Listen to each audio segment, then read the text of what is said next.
Turn them out, got to turn them Steve Harvey got to turn them out, got to turn them out. Steve Harvey turn them on to the morning job.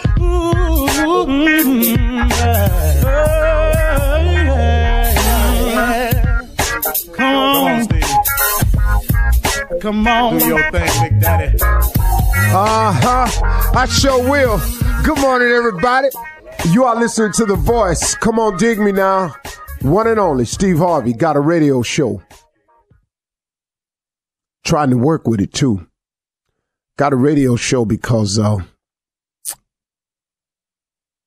he saw the best in me when everyone else around me could only see the worst in me. That's a song by Marvin Sapp, but man, oh man, how true it was in my case, how true it is in my case today, that he saw the best in me when everyone else around me could only see the worst in me. Practically almost all of us have been told by somebody somewhere in this life, you ain't nothing. You ain't gonna make it. Without me, you would have never gotten to where you were without me. I'm talking about, this is a person saying this about another person. If I hadn't have done this for you, you wouldn't be this, you wouldn't be that. You ain't nothing, you ain't gonna make it. I don't know how they picked you. Blah, blah, blah, blah, blah. You ain't this. Almost everybody has heard these words at some point in time. So for me to be sitting here with a radio show, I can only tell you one thing. It's a tribute to the power of faith and the grace of God. I could go on and on about how I weathered through, how I kept fighting, how I never gave up. Yeah, Steve. Yeah, you could. But that's not really the whole truth of the matter. The whole truth of the matter is that I was shown an enormous amount of favor. Because I guess, well, no, here's a fact. God has something in store for me, greater than I had for myself. I didn't know it at the time because I thought the plan that I was working, I thought the thoughts and ambitions and goals and dreams and aspirations that I had for myself were enough. Man, how wrong was I? You know, I said it the other day. I say it again. I hear a lot of people say it too. If you want to make God laugh, tell him your plan. Because I can assure you it's funny to him. Because if you only knew what he had for you, if you only get out of the way and let God do what he gonna do with you, what he's gonna do with you, for you, and to you is far better than anything you could have imagined for yourself. I know you find that hard to believe sometimes, don't you? Because you think, man, I want big baller stuff. I want this, I want that. God wants something way more than that for you. He wants something more than that for you. God wants to fill your life with purpose. See, man, now who you know can fill your life with purpose?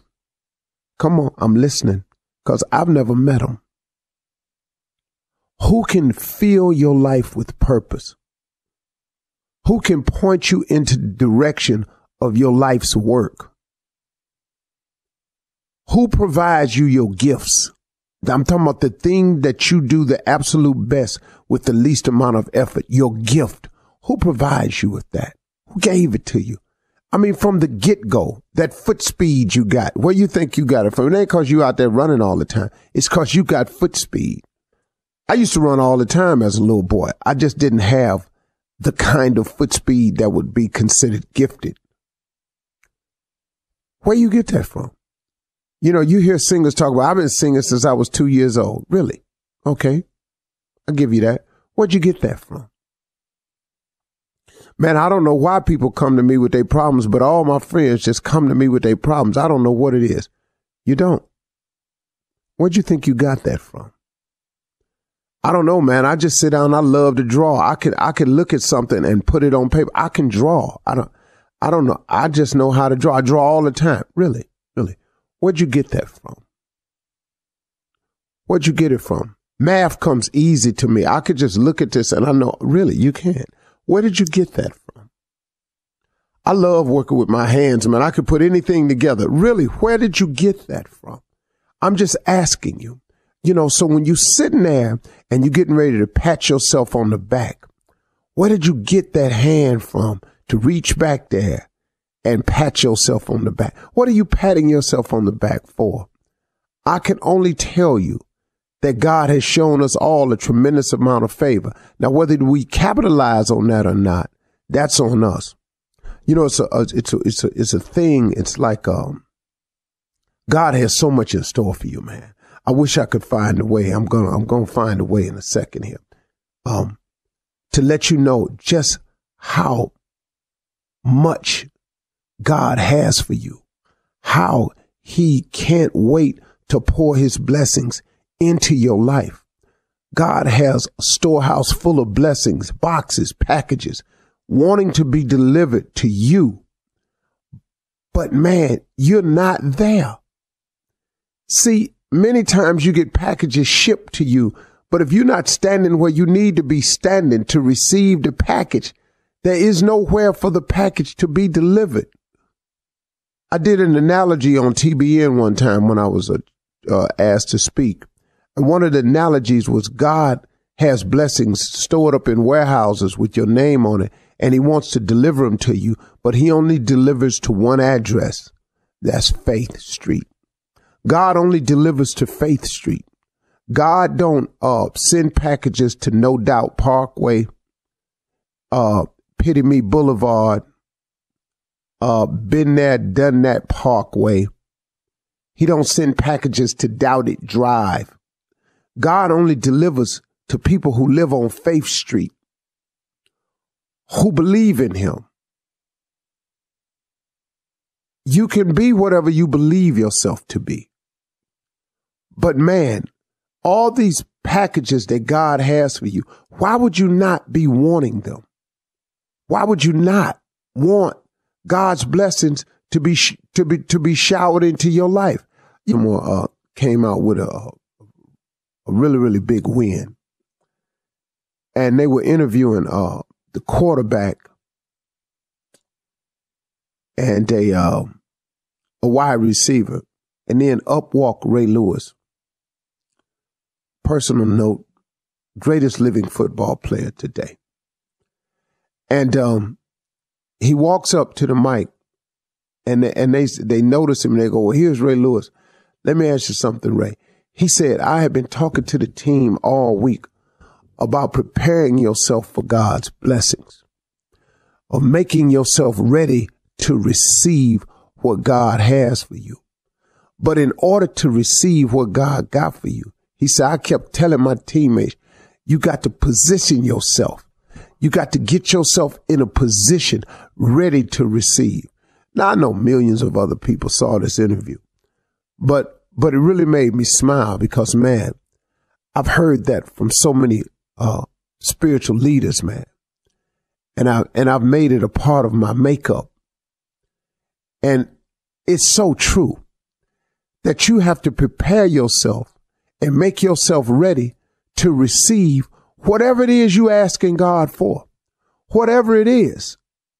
Look, if you're asking God for a new car, and I use this analogy on TBN too, I drew an illustration. If you're asking God for a new car, because I kept telling my mama when I was younger, Mama, I'm going to get myself a new car. She said, your old car outside up on blocks. I just kept telling her that every 6 weeks. I'd start swaying through the kitchen. Hey, Mama, I'm going to get myself another car. She said, yeah, I know, baby, but your old car out there up on the blocks. She just kept saying that to me over and over. And I got frustrated one time. And so I said, Mama, how come every time I tell you I'm going to get a new car, you keep telling me that, well, your old car's out there on the blocks? She said, baby, because if you get another car, where you going to put it? I said, huh? She said, where you going to put it? And then she just walked off. Now, my mother oftentimes talked to me like that. So I knew when she walked off, she wanted me to put the thought process together because my mother always wanted me to be a thinking young man.